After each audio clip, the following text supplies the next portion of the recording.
try it. That's the best way, is diving in. So he asked me, hey, can you help me? Can you work with me a little bit? I said, sure. And I gave him a little bit of insight. I figured, okay, I'm going to be probably going out the door in another 5-10 years. And not to leave it to a legacy of somebody who really wants it. So I turned around and I started training him. Listen for this. Listen for that.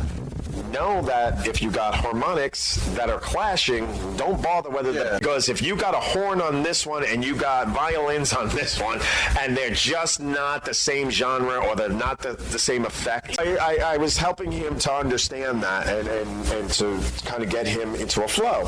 So he started going off on his own. He was mixing and asking me, hey, how's this sound? I'm like, dude, you're getting it. You're really finding your groove. He's like, do you think I'm ready to go? And I was like, you know what? Try it. That's the best way, is diving in. Right. Because if you're going to sit and wait till everything is perfect, that pinky.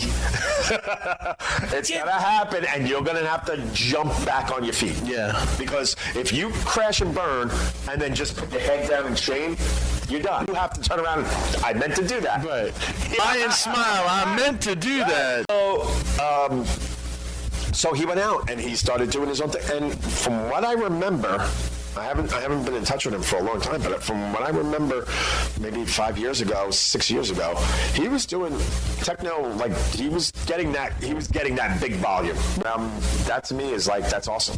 That's somebody who really wanted it, took advantage of having that free knowledge, and actually listened and paid attention. Right. Because he was one of the kids, I think, in the beginning, when I asked him, as a DJ, would it be better to drop a floor and he was like, well, I'd rock that club. I said, no, that's the number one rule you don't want to do. You want to rock the club, but you want to rock it in pieces, man. Right. You don't want to cut it up into chunks. Yeah, you gotta slow it down somewhere. It's kind of like a hero sandwich. You gotta cut it up into chunks. Right. You can eat the whole damn thing, just not at once. Because you gotta remember, these, especially with techno, I mean, these guys will go for 12-hour sessions and play.